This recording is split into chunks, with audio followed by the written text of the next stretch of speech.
What's up, everybody? Welcome back to the Things You Don't Hear in Church podcast. My name's Ethan. My name is Derry, and today we have some super special guests. I'm really excited for this episode. We have Daniel and Renee coming to us from Germany. It's late in the day for them. It's early in the day for us. But today we're going to be talking about Molinism. Really excited. If you don't know what Molinism is, you're about to after this episode. I'm sure many people have heard of Calvinism and Arminianism and that debate. Well, this is another point to that debate. Just as you probably heard of, like, a lot of people talk about liberal versus conservative all the time, and no one ever really talks about the Green Party or the Libertarians. This is sort of a little bit similar, at least within popularity, within theology and the idea of God. So, what's up, y'all? How you doing? I'm good. Thank you very much for having us on. Yeah, Of course, absolutely. yeah. Cool. It's good to talk to you guys. So these two awesome guys run a meme page actually on Instagram. I think I found them because I follow some reformed meme pages just because I love the memes, or maybe it was a church history meme page. I can't remember. That's the quality of my Instagram, though. It's just church history memes and reformed memes and Arminian memes and stuff like that. And so I think one of those pages posted one of your guys' memes, and I was like, oh, I'm MolinistMemes, so I definitely have to be a part of that because that's so niche. Like how many people would be following that? Yeah. And so I followed you guys, and it's been a quality time so far. I've had a great time. Yeah. Thank you. Yeah, we are, like, it is a very niche topic, and that's also why I made it almost 2 years ago now.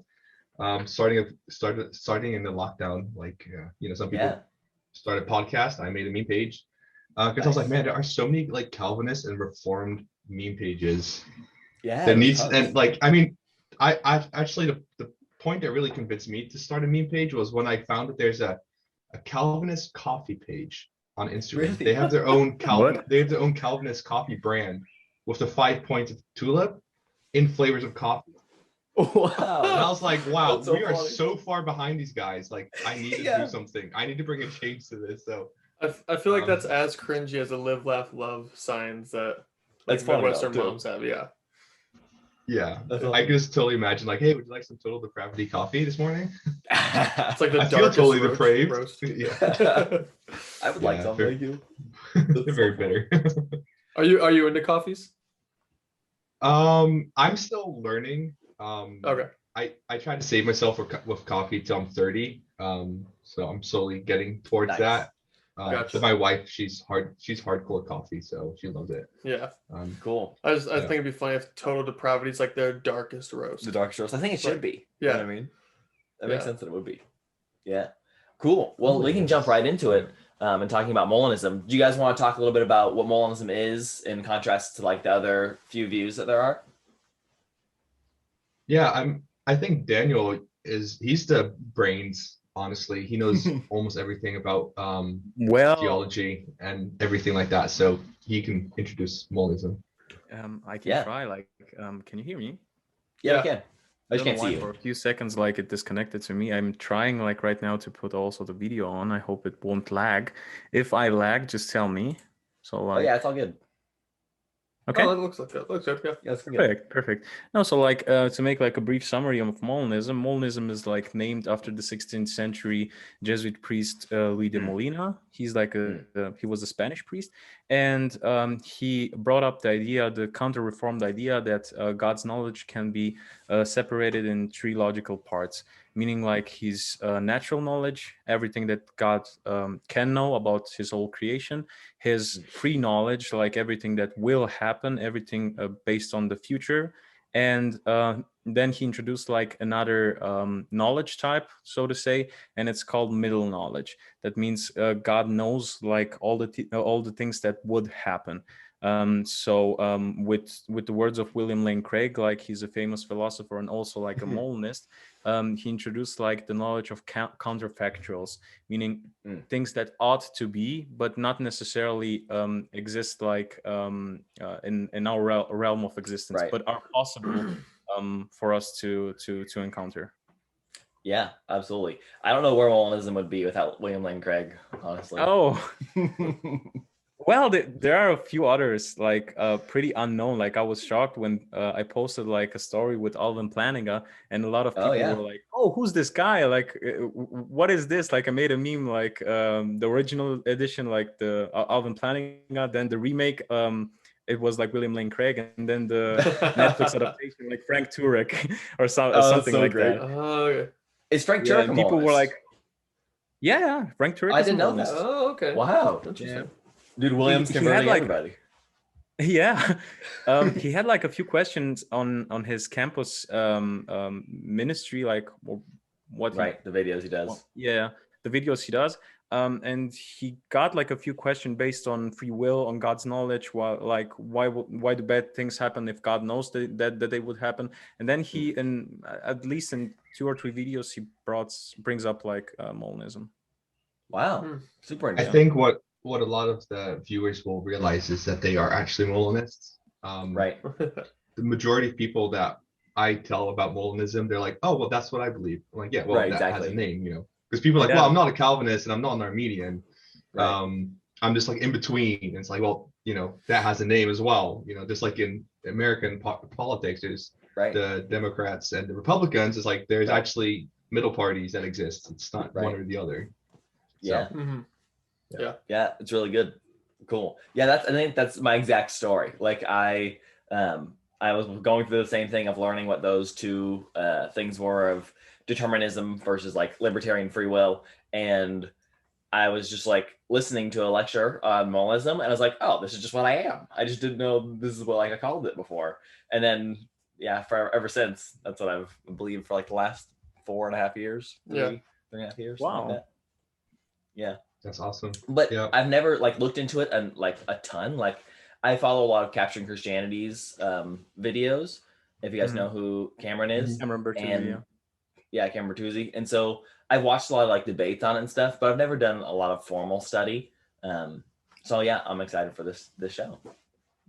Yeah. Do you guys want to do a little bit of a contrast to the other views at all?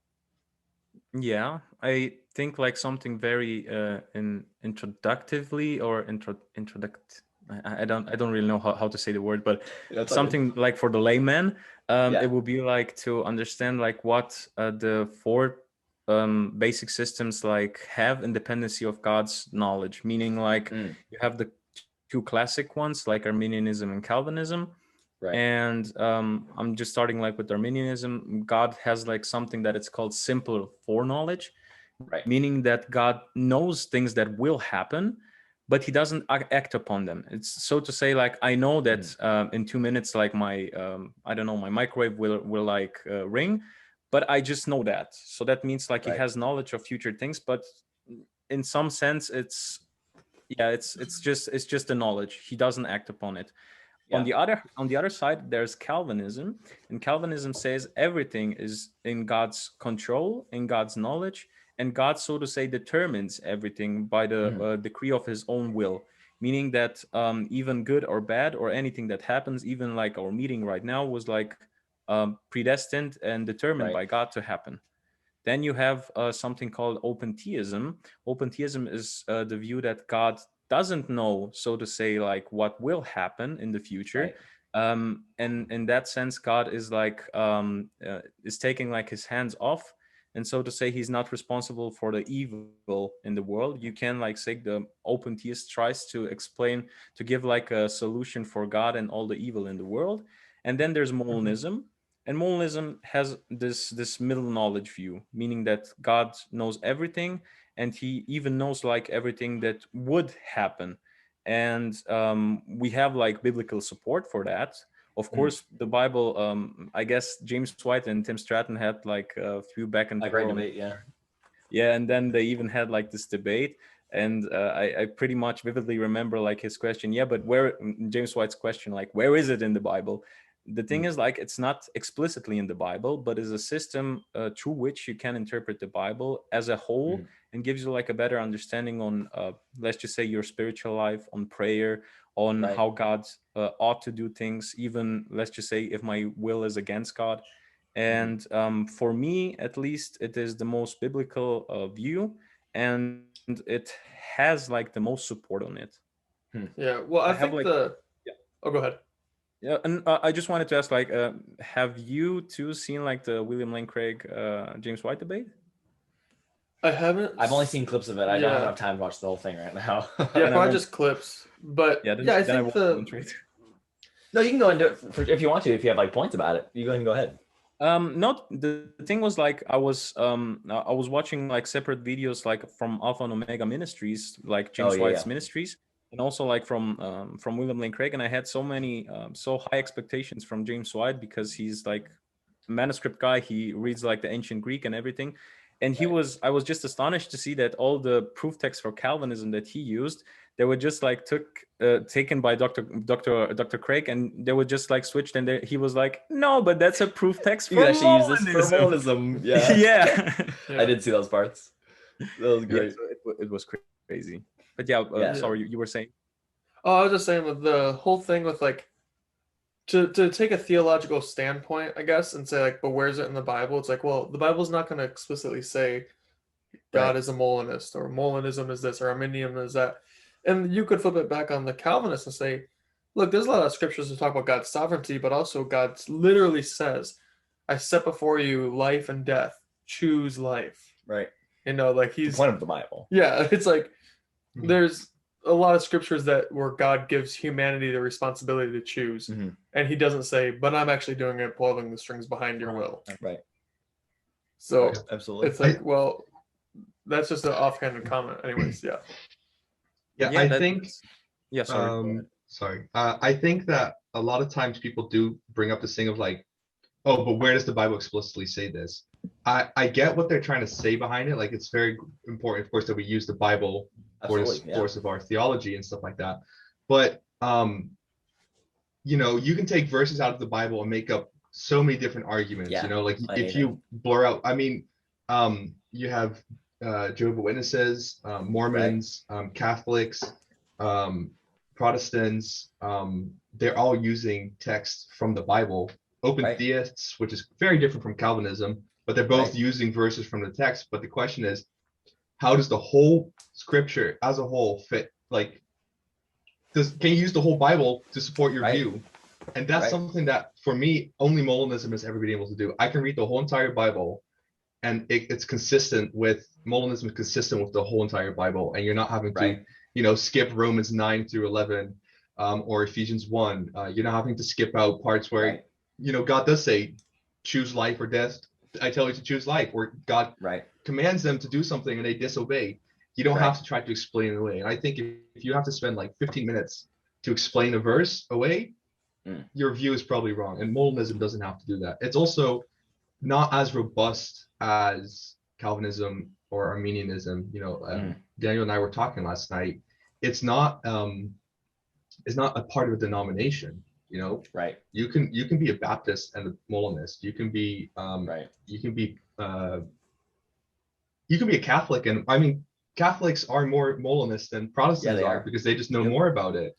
But Yeah. it's not you're not it's not really a label as far as I have to be a Molinist because I'm, you know, I keep wanting to say pescatarians, but it's not. It's Presbyterians. Like it's not like, oh, because I'm that I have to be this as well. It's no, this is Right. just an understanding of God's knowledge and how man and God's, you know, what seems to be contradictory characteristics actually work together. Right. And Yeah. that's what I love about Molinism. Yeah. So I have a question. If so we believe we know Calvinism believes that God has everything in control and is sovereignly doing everything. Molinism says where there's some middle knowledge there where God knows all the realities of all the choices that could be made, but He also knows the one that will be made. What does then Arminianism believe in contrast to these two? So, like, Arminianism has, as I said, like the simple foreknowledge of God, meaning God knows what will happen, but doesn't necessarily act upon it. And I don't remember who said it, but I guess it was William Hasker, and he said, like, for God having this type of knowledge, he's an open theist. He said, like, what will God get out of such a knowledge? Because you know something that would happen, like that will happen, but you don't do anything. Like, let's just say you know that people in kids in Africa will starve, but you won't act upon it. So for him, it was just like explaining that God knows something, but doesn't act upon it, doesn't make him like sovereign in that sense. Interesting. And just like I mentioned, there are like different types of Arminianists, and Right, of course. I don't want like to speak for all of them, but I know some of them are more reformed in that area. So I'm Right. not. I try to generalize when I speak about them. For sure, because I Yeah. feel like you could make the case that like, yeah, God foreknows and he's not acting on it, but that doesn't mean he's not sovereign. It could be like he set the universe up Right. to exist in such a way, Mhm. and because of sin, it is how it is, and we just have to deal with it until he comes back, in a sense. Right. Exactly.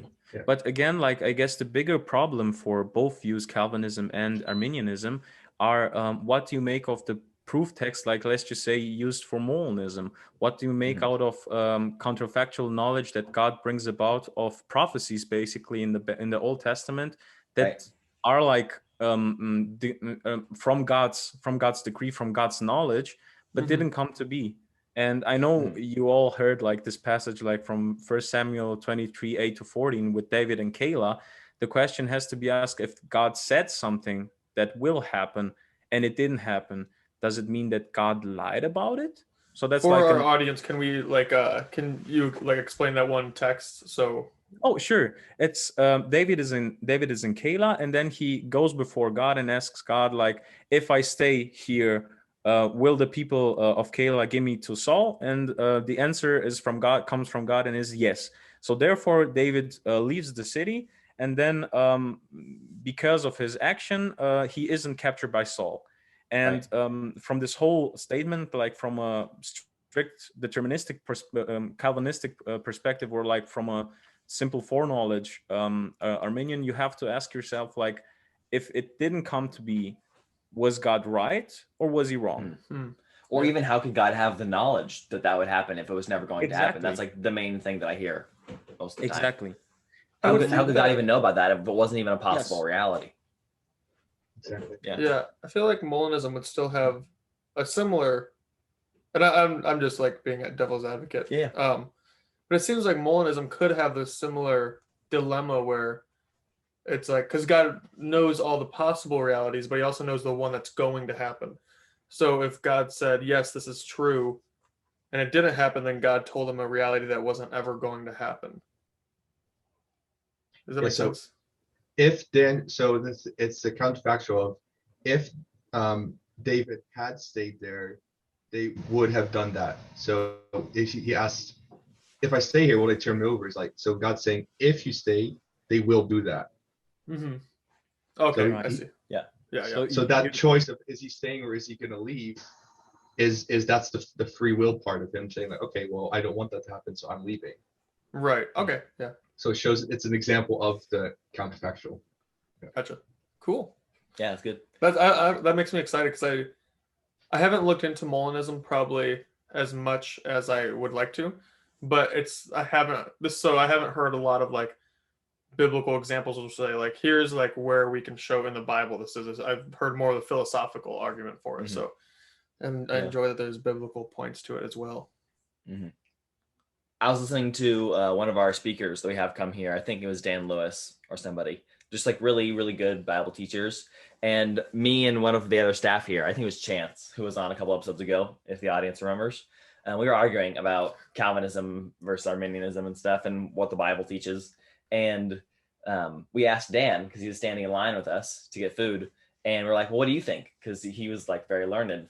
And he's like, I changed between being Calvinist and Arminianist based off of what book of the Bible I'm reading at that moment or not. And I was like, yeah, it totally makes sense, because that's kind of what you have to do, or like kind of ignore certain verses. And that's why I like Molinism a lot, because you don't have to sort of explain away as much as I think you do on the other two views. Yeah, I remember I asked him kind of a similar question. He said, well, if you read the Calvinist verse, you'll be a Calvinist. And if you read the Arminian verse, you'll be an Arminian. Right. And I was like, I want to know what's right. That didn't help me at all. Yeah, I think Molinism does have that to it, where you have both and you don't have to neglect one.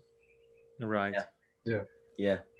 I also think it's like important. I think it's Tim Stratton that likes to use the example of in Marvel Endgames, Avengers Endgame, Doctor Strange looks into the different possible worlds, and he knows that in one of the worlds he would choose, or we would win, Thanos would lose. That's an example he uses a lot, and I know that really annoys Calvinists because it seems like God is passively watching. But as Molinists, what we believe is that so before the foundation of Earth, the world, of the universe, God had this knowledge already, this middle knowledge, and he knew all possible worlds that could happen. And from those, he chose a world, and that's the one that he created. So it's not him just sitting there looking at what will happen. He's actually involved. So, for example, he would know that Noah wouldn't go to Nineveh if it wasn't for the whale, but he wanted Noah to go. Jonah, sorry, to go to Nineveh. So he created a world where that whale would swallow him. Repentance would happen freely. Of course, he freely repented and then decided to continue on in the journey that God had planned for him.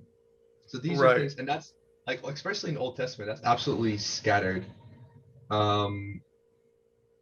So yeah, I just got a pop-up that says that this is unlimited meeting. Sorry. Yeah, we're good to go. Good to go. Awesome. So yeah, I think that's very important to say is like God is active.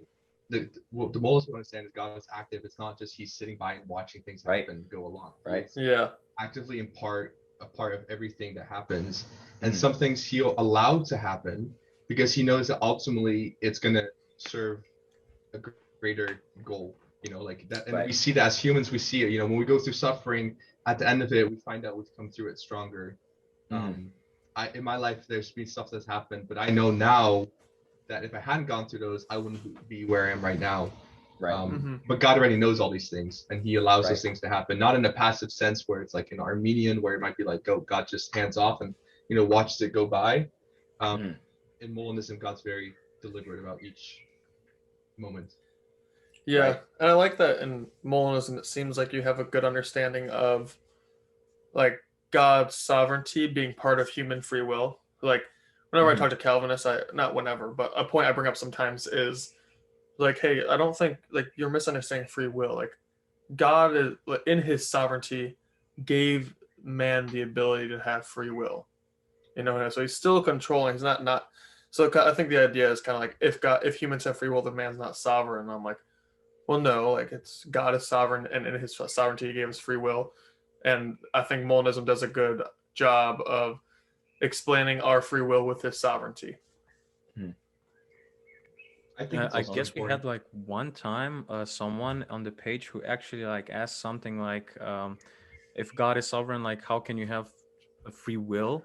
And then we had like 2 or 3 days when we actually researched and tried to get like to a definition of what free will is, because I saw like so many strawmans put up against free will from Calvinists, like when they debated Arminianists, and I'm trying to remember like word by word. We define it like the capability to do something that is also compatible with one's nature, like with the human nature, meaning like let's just say I want to fly. That doesn't mean that I will grow wings on my back and then I will like ascend into heaven. Rather, in my free will, I can book a flight ticket and then I can fly to my wish destination. So that means like that is like there is a term like something with maximalism. I'm forgetting the exact term right now.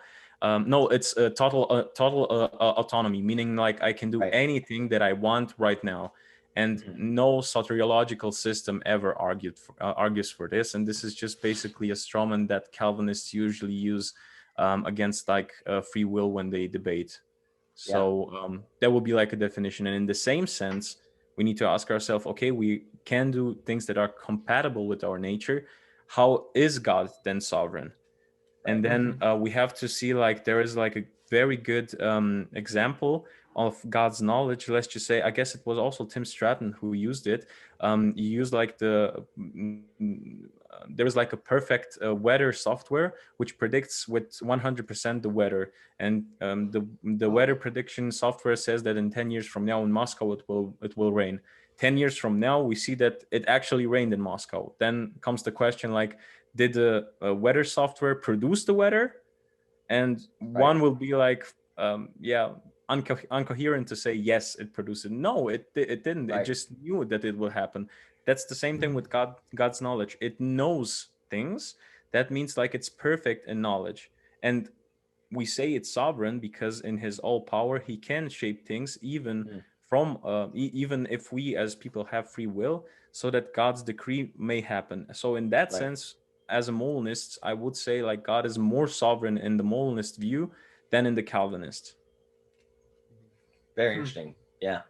I think one thing that I think about all the time is sort of that like middle knowledge and what it actually is. And when people ask me a lot is, how could those things actually even exist? If God is outside of time and all these things, how could those things that never come to pass actually, how could he actually know them? You know what I mean? Does that make sense? Well, it's based on, that's the essence of middle knowledge. It's God knowing his creation first, so the natural knowledge, God knowing what his creation, like his decree will do, where his decree will go, like his free knowledge. And then because God has this perfect knowledge of us, he knows like in any situation that he will put us, how we would react. It was Jay Wallace, I guess, who brought up like a pretty good example with his daughter and say like, if I go out to Chuck E. Cheese and I go with my daughter out, I know already what type of pizza she will she would prefer. And he would say, I don't need like to have perfect knowledge of that, but just by knowing her, just by living with her, and just for her being my child and knowing her preferences, I know what kind of pizza she prefers. In the same sense, sorry, God has this knowledge about us because he's our creator, and more than that, he longs for a relationship with us. He knows like our preferences, and he knows our tendencies as human in any given situation that he puts us in. Right. I think the main answer that I'll answer people if they ask me that question of how could God actually know this knowledge that will never actually happen, is I think I know what will happen, like as a human being with my limited sovereignty. Like I know what will happen if I touch a hot pan versus not touching the hot pan. I know two realities that could come into play. And if I know it and God has all knowledge of me and what I know, he must also know that I could do both of those things and what could happen if I do both of those things. Like what could play out. If you just like think for a second about what you said, if you just say like, I have the knowledge of what would happen in a certain circumstance if I do X, but I do Y, and God doesn't know this, that means that God is not God. He doesn't have like a maximum. He has limited knowledge. Yes. And that would mean like we usually like joke about the open theist, like I know what I'll have for dinner tomorrow, but God doesn't. But God doesn't know. Yeah, it goes the same way like for someone who doesn't like believe in middle knowledge. I know what I ought to do, but God doesn't. Right. Interesting. Yeah, I think the best response would actually just be responding with a question. They say, how do you know that God would know these things? And then you just ask, you don't believe he doesn't know those things? Right. Because then they're actually seeing, they're trying to limit God. Like, oh, God can't possibly know things that don't actually happen. It's like, what's your definition of all knowing then? Right. Yeah, my question with that topic has always been, I don't think it's so much that God doesn't know what would happen. I think it's like, my perspective is like, well, if he's, and this is where I get like confronted with like my dilemma, and then I'm like, man, I gotta come back to this later and rework some things, because I'm not a Calvinist, but where I end up with this sounds like Calvinism. So then I'm still like learning about it, but it's like, I don't think it's so much that God doesn't know what's going to happen. It's like he's outside of time, so he sees the one vein of reality, the one string of reality through all the different perceived possible realities, right? So if God's outside of time and sees the one string of reality among an infinite number of possible realities, then in my mind I'm like, well, these infinite numbers of realities, if one string of reality is the only true one, then all those other ones don't actually exist. And so it's not that God doesn't know. It's that he knows that they aren't going to happen, so he knows they're not going to be reality. So then I think, well, why does he even need to know something that's not going to be a reality then? Now I believe he could know, because that's where I'm like, well, he's God. He has to be able to know what could happen. But because what could happen never does happen, does he know what never became real? As if, like, does it even exist? Bible, you know? In the Bible, he demonstrates that. The Bible demonstrates that God knows things that never will come to pass, but would have happened. As the example that Daniel shared. With David, yeah. So he knows those things. He knows counterfactuals. And I think I think Calvinists would also agree. We actually have a follower that's open theist that believes in middle knowledge. Interesting. Yes, it's I guess for her, she would say, I never really took open theism serious until I started talking to her, and I was like, okay, there's actually like claim to it. Yeah, absolutely. But she would say that God knows all possible worlds, but he doesn't necessarily know which one is the one that's real. Like that's like the that's going on. So for God. Yeah.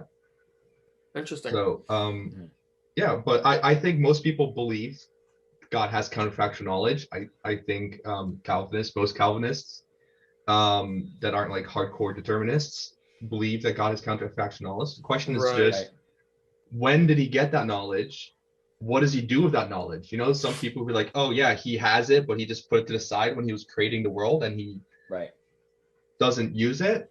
And other people say, well, he looked at those possible worlds and then he decided which one he made. And that's if you believe that, congratulations, you're a Molinist, because that's I guess the question put was more of God's timelessness and God's God's knowledge, like on his actual creation.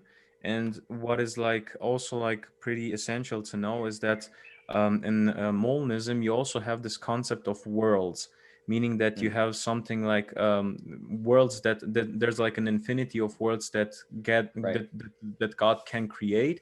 Then he chooses out of those like some, let's just say, instances, something that he actualizes. Then there's feasible world, like based on God's decree of creation. Then you have something that, let's just say, from all the rule book or from everything that God wants to instantiate, you have like some worlds that would be feasible with that. And then God out of that like chooses one of those instances, the actual world, in which he in which he brings his decree about.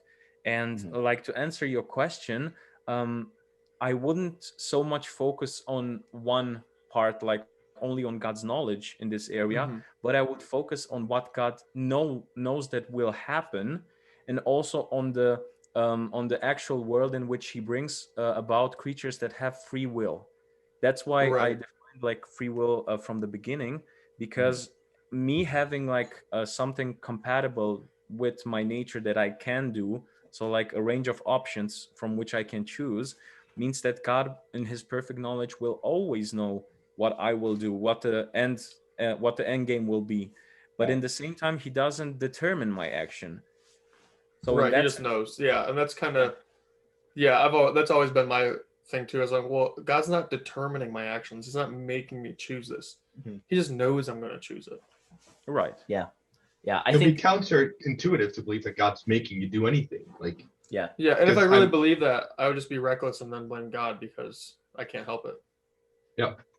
Does any of you like know the free will defense from Alvin Plantinga? Nope. I've heard it before, but I couldn't tell you right now. Okay, I will put it like briefly. Let's just say God instantiates a world in which he like brings about some things to happen. Like let's just say love. You can bring about something that is, let's just say, like love. You can bring it about without having free will. But we as people, we have the capacity to love, and we can express it freely. That means that God instantiated a world in which he can force someone to love. Because if he would do such a thing, he will violate like his decree of creation. So in that sense, people would have to really define what omnipotence in God's prerogative would be in that sense. So that Yeah, means like in the actual world, God is not able to force someone to freely love, but that is good because God decrees it to be that way, if it makes sense. Yeah.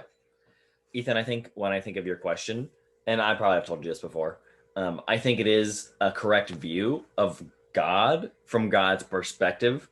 But I think the problem that a lot of people have or they run into when they're thinking about these like 4 topics is they only take these topics into play of like one being, of like just God or just humans, when we kind of need to think of like there are 2 things, like creation and the creator, right, that exist together.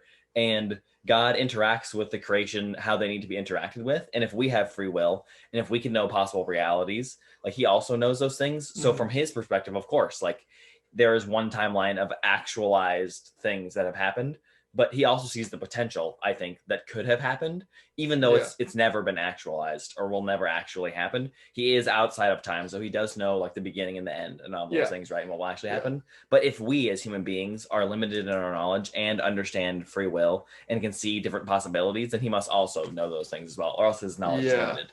Yeah, I agree with that too, but it's like back to like the example of putting my hand on a hot stove and being burned. It's like I know I'm gonna burn my hand if I touch that. So me touching it is not like I'm never like thinking, what if I touched it? I'm like, it's not ever gonna be a reality on purpose. But it's potential, and it's potential you understand, right? Yeah. So God also may know the potential that will never be actualized, and it's just so unconsequential to us because our brain processes it so fast, like that possible potential, that we know the choice we'll make, so we just automatically make that choice. Right. So couldn't it be that God is so processing information so quickly that it's like he knows all the choices we're going to make, so all the other ones are kind of an afterthought, just like for us? For sure, but that would just be him processing the same amount of information fast. Sure. Where you could do it slowly and just say, like, go through all the different points of it and say, okay, he does have this middle knowledge, he just did it really fast. You know what I mean? Yeah. That's what I think about it. Yeah, because I would probably say like if I lean Molinist, and I probably would like have to be a Molinist because I don't think that God just passively is sitting back like an Arminian thinks, and I don't think he's meticulously controlling everything like a Calvinist thinks. So then I'm thinking, and I'm not an open theist because I believe God knows the future. So I'm like, oh, the future exists. Well, I have to ask. There are like basically 2 pillars for Molinism, and you can like respond like the first pillar. The first question is like, do you believe that God has perfect knowledge of all events that will happen, would happen, and can happen? So that's the first question. I would say yes to that. Yeah. Okay. And do you believe that humans have, at least in some instances, the free will? So that means the capacity to choose between a range of options, each compatible with his nature? Yeah. Okay. So those are the basic 2 pillars for Molinism. So congrats, you're a Molinist. Right. I think I would yeah. And like I said, I probably am a Molinist, but yeah. Show everybody the t-shirt a little bit. Yeah, guys, if you're watching on YouTube, those are their merch. Go to their page and go buy some merch and support their ministry. If a meme, you can call it a meme page ministry. Yeah, absolutely. It's a helpful conversation teaching people. Yeah. Absolutely. But yeah, because I would think that like the first question I would think of that. Can you repeat that first question again? The first question is if you believe that God has perfect knowledge. Let me put it simple. Before and after his decree of creation, meaning before all things came to be and after he decrees everything to be created. Yeah, I guess in the way it was phrased at first, it was like, do you believe God has perfect knowledge of what is, what could, and what will be? Is that what it was? Yeah. And that's where I would think like that. Well, yeah, he has perfect knowledge of what is and what will be, but what could, in my mind, that's where I get hung up, because I'm like, it doesn't seem like there exists a could be. There is like a could be, but it never is, so it's not, if that makes sense. Yeah. So may I just ask, is it about the truth of the counterfactual, or in which way is it, like, do you specifically ask? I think that is what he's asking. I think you're concerned about the things that aren't ever actualized, right? Yeah. Like, how could that be if it's in my mind? I'm like, it never happened, so it doesn't matter. Like, it's like if someone, so I'm getting married in June, and it's like if someone's like, well, what would a reality look like if you got married in like September? And I'm like, well, that isn't going to be a reality. Or I'll use, actually, because it's in the future, it could get moved. I'll use something in the past so it's concrete. It's like, well, Ethan, what would life look like if you went to college instead of going into full-time ministry? And I would think, well, that doesn't matter because I didn't go to college. So I don't like spend my time thinking about what could have been because it never became actualized. Mm-hmm. If that makes sense. Mm-hmm. Well, there is like how should I put it? Like there is like a doctrinal point about what you're asking. It's like, where does middle knowledge come from? And like, to make it brief, it comes from God's mind, and there is this doctrine that's called God's super comprehension, and that is like God's infinite intellectual capacity of the individual essence on, and specifically on what He creates. So it just comes like from God's mind. That's like the truth value, the truth statement. And this is also like the grounds for all the counterfactuals in God Himself, so to say. So this knowledge is like His knowledge, and intuition, knowledge, and an intellect. So like the doctrine is called like God's super comprehension, and it's a pretty neat thing like to look into. Mm-hmm. Yeah, and I will say though, like the point about like with the example of David, like, hey God, if I stay here, is this going to happen? And God's like, yeah, and he's like, well, I'm out of here, and it doesn't happen. That's pretty good evidence to support the case. So I have no problem with it being true. I'm just more or less trying to think about it as like, okay, this is how it is. Yes, I think it's something. Yeah, it's something that's very like self-apparent to a lot of people, but not something that's like verbally believed by a lot of people. Right. Like when people say it, they're kind of like second guessing it a little bit because we're always told God is sovereign, He predestined everything, and we can get into the definition of predestination. But I think it's something like that we know is true in our minds all the time. We know we have choices, and we know that there are possible realities that never actually happen, which is why people worry about like decisions so much, because they know two different possibilities could actually happen. And if we have that knowledge, God must also have the knowledge. That and I would definitely admit that I'm like, there's no way God doesn't know. Like if these things can be known, He knows them. Right. Now, I think a good thing to realize too is like He doesn't have, or maybe you guys would disagree, I'm not sure, but from my mind, it doesn't seem like He has actualized knowledge, or He doesn't have knowledge of like two different possibilities that are both actualized. Like He has the knowledge of potential realities and like the one actualized one. Would you say that's like consistent with Molinism?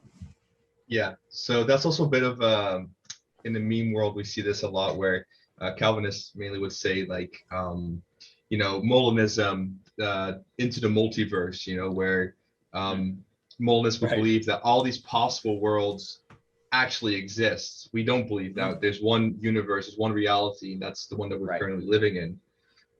So yeah, they're all worlds that could have happened. They won't happen because God has already created the universe. Right. And this is the one that we're living in. Yeah. So absolutely, like there's definitely possible worlds. Like for example, with Ethan, with your wedding coming up, there's a reality where your wife says, "I will" or "I do," and you also say it. But there's also a possibility that it doesn't happen. That at the altar, someone gets cold feet. Not both of these worlds won't happen. It's not going to both come true. I mean, one of them will happen already. Like it's already known to God. He already knows which world it is. Obviously, it's going to be one where you both get married. But there is that possibility of it not happening, and God knows what would have happened in that situation. You talked about it. And so he knows those things, but he's ready. So he's kind of been there already. His knowledge is there already, and he's known. And that's kind of what we say also when it's like, that God goes before us in decisions and stuff like that. That's yeah, it's great. Nice. Yeah, it's kind of weird to think that God could be present right now, as present as He is right now, as He is in like a future event that I will have to like. He's currently present in my future. That's confusing to think about. Yeah, that's the part when like your mind just hits a limit, like this God's infiniteness of He's in time, but He's also outside of it. The Bible's already said he's at the end, like he knows all those things, and He's been there, because there's no time for Him. 1 year is 1,000 years, 1,000 years is 1 year. Right. and that's really where our ability hits a point. And, you know, lots of times we do say, when we talk about God's knowledge, people are like, oh, well, you know, we're just human beings, we can't possibly know all of God's knowledge. It's like, yeah, totally, I 100% agree with that, but that doesn't mean we shouldn't try to know God better. You know, that's why we read the Bible, that's why we study God's word, so we learn more about him. So that's also his knowledge. Like we try to get a better understanding so that we can know him more intimately. Yeah. How would you guys, because I think this is a very contentious aspect of it, how would you define predestination? Right, because it's something we all believe in, like across all of the different views. But you can believe in predestination and not be a determinist. But I think the definition of predestination may change across the different views. So how would you sort of define predestination for yourself, like as Molinists? So like predestination, I would like go back to the example of the weather software, and like the outcome of that would be like God's perfect knowledge on anything. So that means thing that can, would, and will happen. That is predestination. It doesn't imply like the determination, because God's knowledge doesn't need to affect something for it to happen, but it's so perfect that everything that he knows will come about is actually coming about without him, like, so to say, touching this world or interfering with any actions.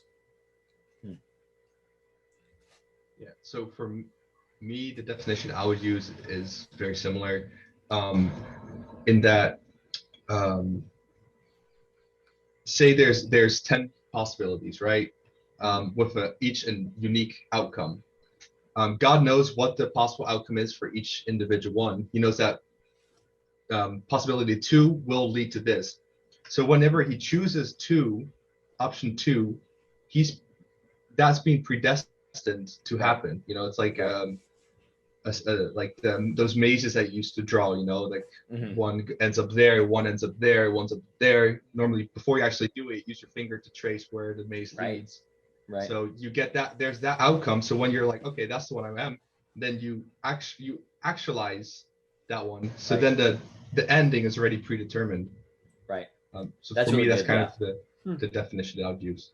Yeah. I guess I'd ask, like, what do you mean by predestination? Do you mean like of individuals, or do you mean when God sovereignly decrees a prophecy?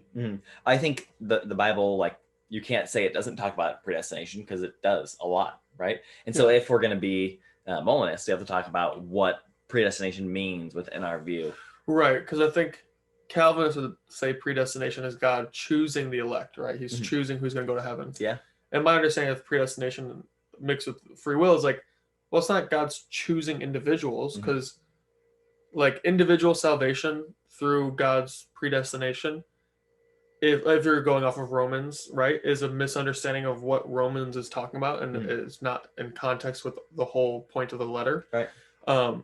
So I would think that my understanding is like, okay, God has predestined this bus to go to a certain destination, and everyone has the free will to get on that bus or not.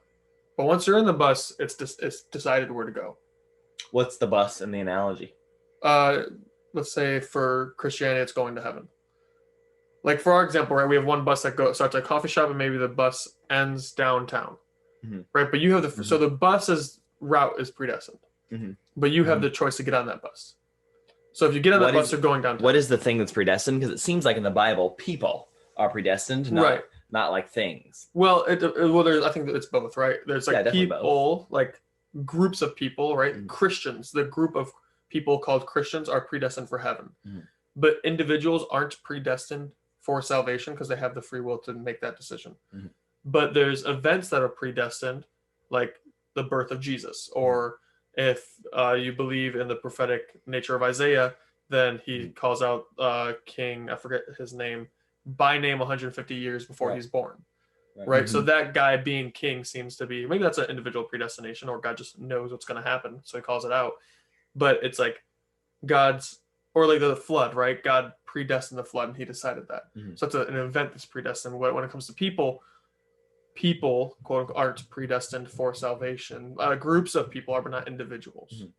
And by groups, I mean the group of people called Christians by their own free will to become Christians. Yeah.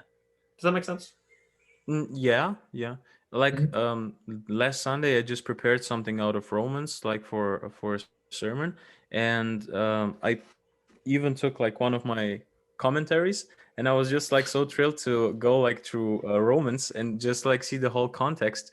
And what I have to side with David Bentley Hart on this issue. Like he's like a pretty good Bible translator and commentator. And when it comes like to the Romans 9 through 11, he just like points out the historical context can be like take can't like be taken apart from the people of Israel, meaning like in the Old Testament, God has chosen his people, and they were elect like for God's will to get into the world. But of their disobedience and of their like let's just say roughness against God, God sends Jesus like an atonement for them, but also for everyone on this world. And verses 9 to 11 go just to say that God is free to choose, so to say, whomever he wants to save. And that means like the salvation has been taken not only to the Jews, but also to the Gentiles. So the broader context doesn't like, so to say, help the individual election that usually Calvinists put forward. Right. It's Right. actually almost the opposite. Like the way that Romans 9:11 is presented by Calvinists is that God can limit salvation to whoever he chooses, and who are we to question God? However, another perspective is that God is extending salvation to whoever he chooses, and who are we to question it? You know, Right. how dare the Israelites say, well, God, you know, you can't save the Gentiles, and then God's like, well, who are you? You know, why are you limiting me? Yeah. So it's Yeah, actually, that's but the exact point.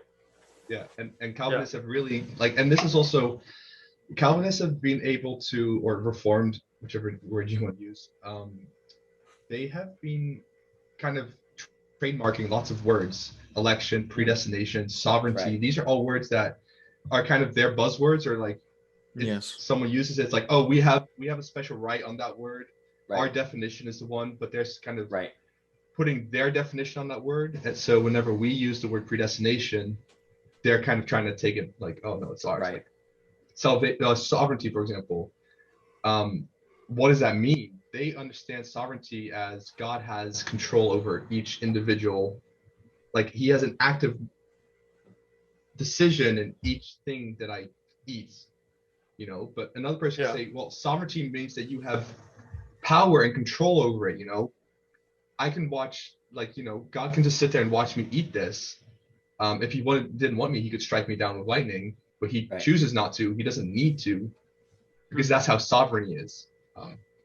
Yeah. Yeah, and So, also yeah. like I don't know if you guys like looked into it like for a bit of time. Like also I looked into Calvinism, and for the first view I also just said like, oh, that makes sense. And yeah, I guess like God does determine like everyone, but like when you do a deep dive like into the text, like even on Romans 9, you as a hardcore Calvinist or determinist, you will get like in pretty let's just say a challenging situation. Even in Romans 9, when you read the verse that he creates like vessels of wrath, Wrath for and destruction. Yeah. yeah, and then he talks about these vessels of wrath going against his will. If you take like just like a basic analysis of that text, if you put like determinism for it and say this is true, then you have like God creating something for wrath because he's able to. Then that thing of wrath deserves punishment. So God punishes something that he creates for wrath because it was created for wrath. That means God's punishment is unjust because he decrees the vessel of wrath to be created for wrath. That was a lot of wrath Yeah. wording in one sentence. Yeah. Yeah, no, I think that makes sense. And then something I always think is funny is that they talk about perseverance of the saints, right? And then, but then if people who claim Reformed or claim Christian end up walking away from the faith, then they're like, oh, they were never part of us. So they were just always predestined to be an object of wrath and we just didn't know it. And I'm like, well, you can't really claim perseverance of the saints if every time someone walks away, you say they weren't of you because you don't know if you're predestined to walk away. Right. You know, you don't know your future. So you And can't then actually have assurance because you might be predestined for wrath too and just not revealed yet. Yeah, and like the grace that he's then given you was just like a temporary one where you're kind of like, oh, I'm saved, but then not really. Like, what type of grace Right. is he then giving you? Like Yeah. it's almost a trick then. And Yeah, totally, and like something a Calvinist can never say until the day that they die, I am saved, because 10, Right. 15 years from now, they might change their mind. right. Yeah, definitely. Well, And yeah, and then yeah, with the whole thing about individual election, it totally misses the point of what like Romans is saying, right? Like to what you were saying, Renee, is that like Romans is not about God only chooses to save these people. God's like the message is, who are you to say God can't save anyone? Mhm. Because Paul's writing to the church in Rome, which is made up of Greeks and Jews, but the Jews Right. had gotten excommunicated. Like they got, what was it? The Jews were told to leave the city, right? Like they were not allowed to be in the city anymore. So it started off a mixed congregation.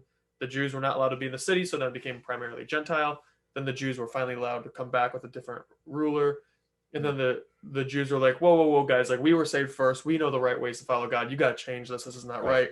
And then Paul's making the point, like, who are you to say that you have a superior view of God or salvation just because God decided to use you in the Old Testament? And then you got to ask them, what did God want from Israel? What was the election for? The election is not just to claim the right to Yahweh and say, yes, I'm saved. The election is for the purpose and the responsibility of representing God to the world. They were Right. elected to represent God. Right. Right. And anyone can become Israel. The Bible in the Old Testament talks about how, Right. hey, if a foreigner comes to you and wants to be part of your nation, Mhm. you can allow him. So those Yeah. foreigners are in their free choice becoming part of Israel to Yes. represent God. Right. Exactly. So it's just so detached from the view of Scripture where I'm like, guys, how did you get here? Mhm. Yeah, I don't think anyone that just reads the Bible would ever come to Calvinism. Like, it's or Arminianism, or open theism, to be honest. Like, it's definitely something that's taught to you, and it's taught in a very convincing way. They're very persuasive. Absolutely. It sounds right to say that God is completely Yes. sovereign over every single thing. And then if you say no, then you get gaslighted and saying, oh, so you're saying God's not sovereign, and then they guilt trip you. So it's very convincing, and it sounds safe also, like, my future is completely in God's hands. I don't have to really make any decisions because God has already predetermined it. It sounds safe. It sounds convincing, but ultimately it's not biblical. Mm-hmm. Yeah, very interesting. Yeah. So how long have you guys been Molinists for? Rene, you can go first. Okay, I go first. You can go first. Yeah. Like I guess 2018 I started to ask myself, like, what am I, like, in that perspective, like, am I an Arminian? We had like one pretty hardcore Calvinist guy at church, and he was like, if you want to think biblical, then Calvinism is the only biblical way to think. And that like put like a stone in my shoe, and I really wanted to test that, and I was like, is it though? And then I started watching like a few debates between Calvinist and Arminian. Then I started to discover James White, and after that I was like, let me look in some other areas. And then like I prayed in that sense, and I just said, like, God, just open my mind and open my eyes. I don't want like to believe something that is false, so just guide me. And then one day I just stumbled upon one William Lane Craig video where he explained like Molinism, and I was just like, I was just like mesmerized, and I was like, this is something I will never understand. And this was my first reaction of Molinism. I was like, nope, this is way too hard. But then like getting through some reading of Molinism, then getting like in the core doctrine, like history, and then like some basic courses of philosophy, like to get to even understand what Dr. Craig is saying. Then I started like to think about it and say, that makes sense. And after that, like the coffin in the nail for me was like the biblical support.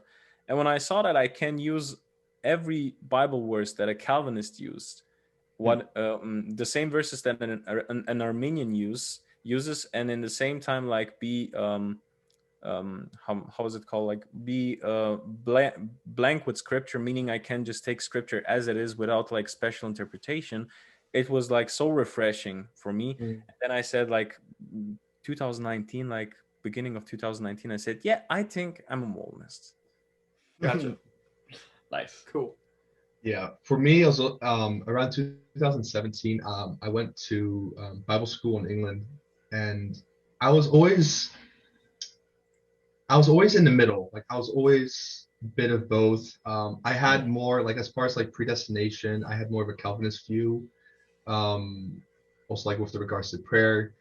And then I went to Bible school, and they were a lot more Arminian, and kind of the way that they were going against Calvinism, I was like, I don't know, the way that they're trying to explain away the verses that are very Calvinistic, I was like, this is Right. suspicious. I don't know. Like I believe the man had free will, and I believe that God was sovereign. So I was always like, I didn't fit into either of those camps. And after Bible school, one of the guys at the church that I was visiting offered me a job. So I was working for him, and he and one of my colleagues would sometimes make jokes about Molinism, like, oh, something would, and like counterfactual. I was always, after a couple times, I was like, what is this Molinism that you're talking about? And then he explained it to me and then I was just like, it was like a breath of fresh air, really. Like I was like, wow, okay, this is great, because I'm not the only one that believes this. Like I was like, there's no way that I'm the only person in the world that's come up with something besides Arminianism and Calvinism, Right. And the guy's John Harris. He's the director of Living Waters Europe. Oh, interesting. So I had like, he was my mentor, I guess, for a while when it came to Molinism, and he recommended me Kirk McGregor, lots of his videos. I really enjoy his explanation. There's a video where Kirk McGregor was at like a school, and someone had like a camera on their desk recording the lecture, which is like 2.5 hours long. And after watching that, I'm like, it makes so much sense. It makes sense biblically, also just what we as humans know, like free will. God knows counterfactual things, and it just all clicked, and I was like, okay. And that was for me, like, yeah. So 2018, I guess. Yeah.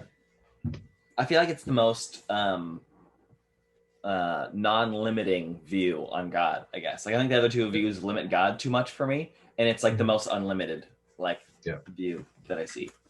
Yeah. Yeah. So really like cool. what I was saying with that Daniel was saying, so my wife asked me, if Molinism is true, why do not all seminars teach it? Why do not all pastors present it? And I was like, that's a great question. So I asked Daniel, who knows most things, and he just explained like, it's not a denominational topic. It's not part of a group.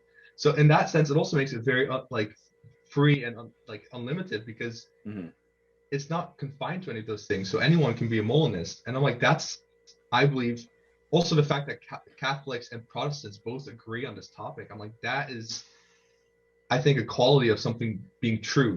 People can agree with it across the spectrum, which is for me a very good argument. Yeah, absolutely. What are some of, just like in kind of wrapping this up, what are some of like the best arguments or points that people usually make against Molinism? I know we've talked about a few of them. Are there any more that you can think of? Are there any? There are arguments against it. There's no good arguments against it. Yeah, I guess we had like a meme like here, like where I put all the arguments against like Molinism, if there were any. If there were any. No, that's so funny. I guess for me, like for a big time, it was also the same thing that we discussed about like the truth, the truth of counterfactuals. Like if something isn't instantiated, like how do I know it was like truth? And I guess Kirk McGregor was like a big help for me in that area.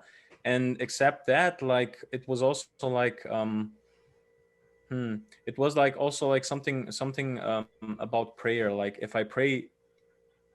If I pray like for something and it doesn't come about, like shouldn't it have come about, or is it just like something that I prayed wrongly? So like it basically is like the same thing on the truth value of counterfactuals. Prayer is such an interesting topic when it comes to Molinism and like all of these views. I think Molinism is again the only one that consistently answers the answer to prayer. The way Right. that I learned about it is that prayer does have an effect. It is important. So Yeah. disclaimer or spoiler.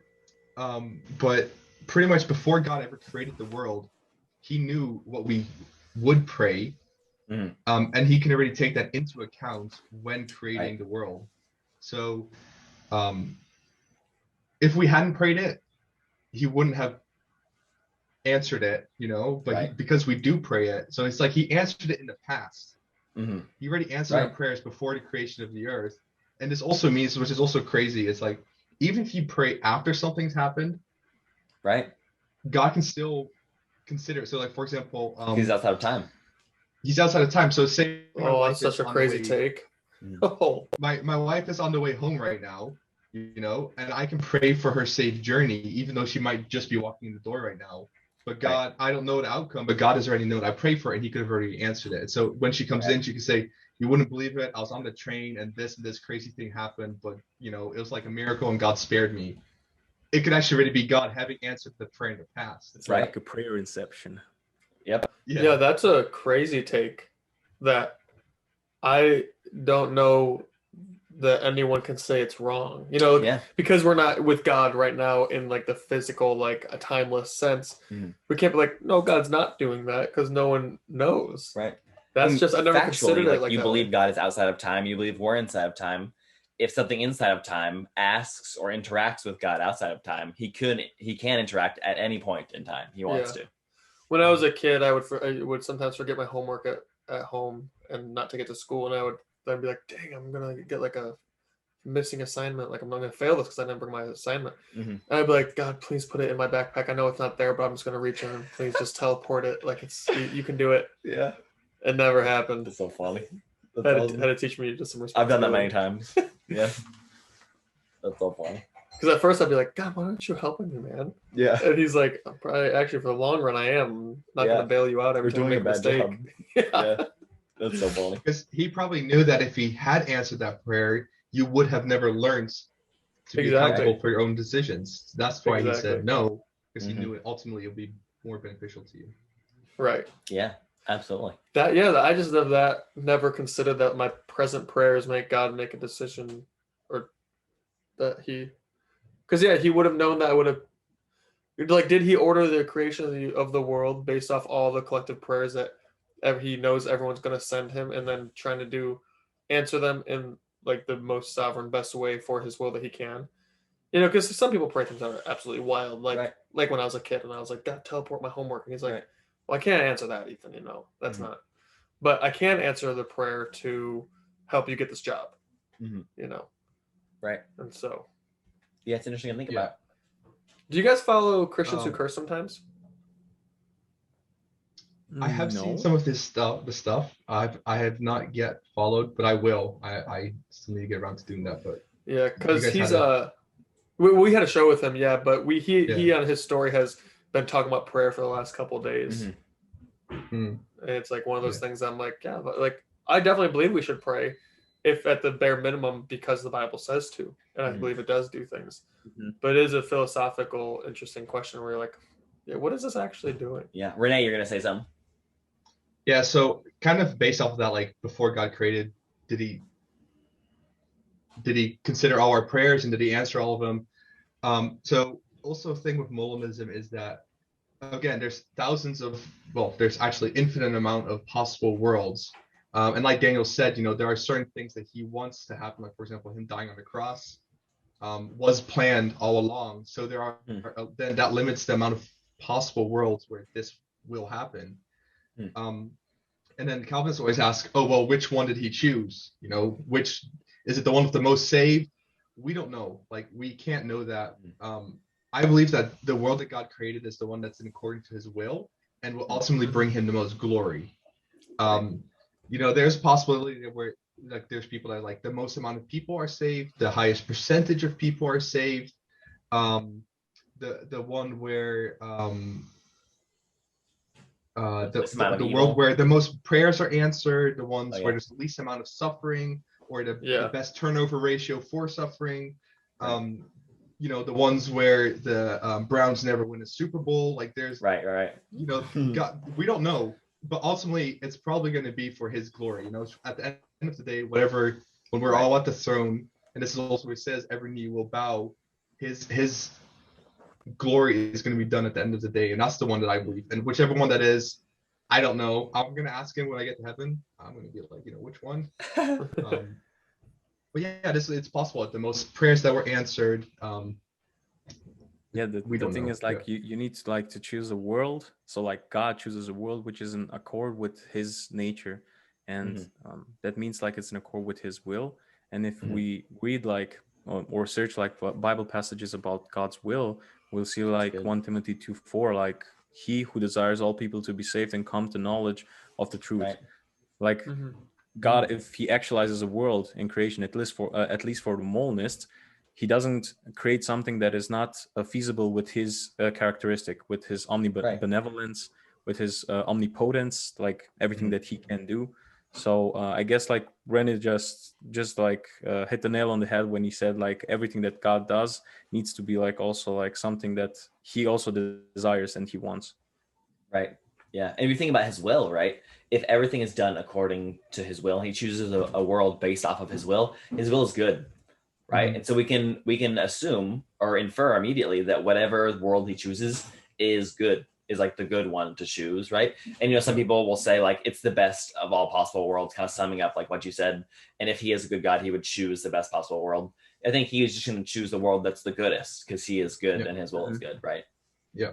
And that's the thing, like when we talk about actual world, we need like to think the best world that God can instantiate doesn't mean that it's the world with the least pain in it. Like that means like God can bring about His plan if he thinks it's suitable through pain. Right. So that's why Yeah. some people say, oh, if God is so omnibenevolent, why is there like bad in the world, evil? Why is there like suffering? Because God can bring about through suffering like His plan. Yeah, and He's creating the best world for Him, not for us. You know, we're not the center of creation. He is. So the world that is created is the best for Him. It's going to bring Him the most glory. Not us. You know, like this is not the best world for me. You know. Exactly. Yeah. And even if you like read Ezekiel like 18:23, you will see like in verse 23, like, have I any pleasure in the death of the wicked, declares the Lord God, and not rather that he should turn from his ways and live. Like even we know even that we know that there's suffering, even that we know that God permitted that doesn't mean that God wills us, let's just say, to be doomed forever. Right. Yeah, and what's encouraging to think about is like God's making the best possible world for Him. And in a sense, the best possible world for Him is one where He exists in a perfect, loving relationship with His kids, like us. And that will happen and come about in the kingdom, you know, when at the end of this age or whatever you believe. But like one day, everyone who's following God will exist with God and apart from sin. And like that idea where it's like, well, this world currently isn't the best possible world for me. It's like, yeah, but it will be one day. You know, because like you'll have a direct relationship with God in the kingdom, and that's kind of like the anchor and the strength of Christianity. Where like that's our hope. We're like, this is what's exciting. This is the good news. It's like, yeah, you might not have the best possible world right now for you, but you will because God wants you to. But what He thinks it is and what you think it is might be different. But His is reality. You know. Exactly. Of course, I guess this is also like the thing that we discussed earlier on God's intellect. God has this perfect intellect, and He knows like way better how things will turn out even than we do. So that doesn't mean that my suffering, that doesn't mean that the evil that I encounter is necessarily like without purpose. It may have purpose. Like Renan named one. Like let's just say if you hadn't encountered hardship, then you wouldn't be like a more organized, a more disciplined man, like in your personal life. So in that sense, like I will have like to side with Dr. Jordan Peterson when he says like we as men, we need hardship because in hardship we are created like to be more robust, more solid, and also like to think like better as a man. Yeah, I think like Cameron talks about all the time, like hardship brings about the best possible goods in that theodicy, right? Yeah. Well, this has been a great conversation. I know we're running short on time here in a bit. We got a meeting to go to in a little bit, but before we end, we have to ask you guys a question. And we asked all our guests this. It's a really fun conversation. What is so I'll set the scene. You're in a gladiator arena, okay? You get any melee weapon of your choice from present and past, no future, so you can't like choose a lightsaber or anything like that. What is the biggest? Yeah, right. I realized that a couple of weeks ago. I was like, oh, that'd be a really good loophole. We gotta close that out. Yeah. What's the biggest predatory animal you think you could take down? Is it predatory necessarily, animal. like an existing animal? Yes. Yeah, in like the real world. Like optimistically speaking, I think I can take on a mouse. It's not the biggest one. I don't know if mice are predatory though. Well, I don't Make know them about angry that one. René, would you go like against a lion, like even like a baby one? Baby one. Yeah. I mean, I think like physically I could take it, but I don't think I could Morally. consciously. Yeah. I think a swan. I think that'll be the biggest. A Is swan? one Predatory. predatory. A swan. Yo, what about ostriches? They're predatory. Swans are jerks, Oh, man. Swans are like straight up mean. They attack Really? for no Huh. reason. What about Problem is everyone turns away and runs from them, which is like, yeah, if you run away from Yeah. something, you're gonna lose. What weapon 'Cause they would look you so use? terrifying. like Against a what about a swan? kangaroo? Could you take one?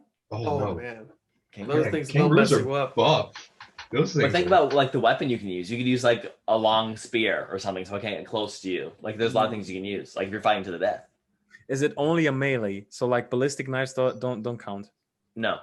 You I can mean, you throw could throw it if you want to. Like it ballistic is with your melee. arm. But yeah, anything with- melee you can throw. I would go with Thanos' gauntlet. Is it a melee? It's a melee. I mean, he hits with You it, can punch and people he with has, it if you want. he has 5 Oh my stones in God. it. There's no gems in it. It's just a glove. Just the glove. May I just ask, do we learn something after this question, or is it just like pure curiosity? It's just fun. It's just for fun. Yeah. Okay. Against Oh, a it's hard. swan. I guess we learn how confident you are in your capabilities. Yeah. We had Wow. one guest say a bear, and we're like, that's not true. Yeah. Absolutely not. I say a big cat, like a mountain lion or jaguar, something like that. I think I could take down one of those with. I always forget the name of it, but Aiden Mattis came on our show and he said it. It's like the spear with like the sword, like knife on the end of it. Yeah, the it's side like- of it. Yeah. I always forget that's what it's called though. It's like Yeah. the, it says spear with the side things, or Yeah, yeah. Yeah. So you Like can a pike? sideswipe. A trident? No. No, not a trident. It's a spear that has like the swords going off on the sides. It looks like kind of Yeah. like maybe an artistic fence on top, so people can't hop over it. But it's so you can sideswipe and stuff. Yeah. I always say my answer is I would take a hyena with a dagger. Wow, a hyena with a dagger. hyena. Yeah, I Alone- wanted it it's to a pounce hyena- on me, and I'm gonna hyena stab in alone, its neck. or Yeah, So I don't know if hyenas how- have how you the guys are, strongest jaws in the world. yeah. As far hyenas as have the animals strongest go. jaws in the world. One of them. Like I think they're Oh, like I didn't know third that. or Yeah. fourth. Wow. Yeah, don't they have like know, a like- huge. They have Yeah, to, like, pound to bite. Yeah. I assume I'm losing an arm in this battle, but I'm winning. But it's like you die Distracted or with it your leg. dies. Like what can you do? Yeah, like my mind, I'm like, whatever it bites, if it runs at my leg and bites my leg, or it pounces on me, I'm gonna throw my arm up, it's gonna bite my arm. Now it's hooked. I'm just gonna keep stabbing it and lashing Right. it until it's done. Right. I'll Well, we lose have my limb. It's Power fine. for that. Yeah, I would fight the swan with a spear. Probably a similar Nice. one to the area what you said, like a Yeah. more developed spear. Oh, I will take for my mice. I will take like the biggest hammer I can find. Just a big mallet. Just a wide mallet. Wait. I can use like any melee weapon. Does a guillotine count as a melee weapon? Because technically I'm Sure. just holding it. Yeah. I'm not You're throwing gonna decapitate the mouse. You just gotta let it. You gotta time it Right. right. You gotta catch the mouse though and put it in the guillotine. That's Oh, like, catching the mouse is a the little- easy part. that's a little more Okay. intentionally cruel. No, it's rather quick. like a quick dab. You Even learn like about a people. hammer. That's I'm just funny, thinking like not making it suffer too much. Like one swing and he's out. One I Right. think a hammer would be better than a guillotine.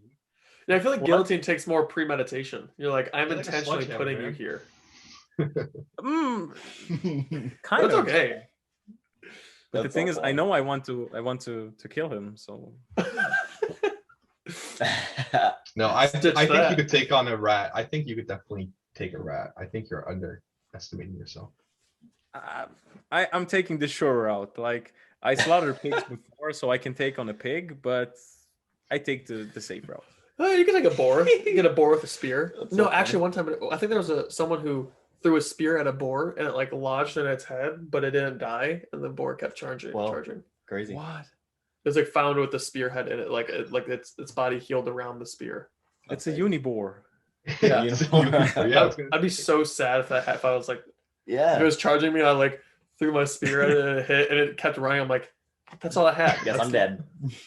Guess That's I'm why you dead. have to hold it and like let it come at you, and then just Yeah. like, let it Yeah. use the I ground. don't want that. That's what the argument was for the bear. They're like, I'm just gonna get a spear and let the bear attack me, and I'm just gonna. Yeah.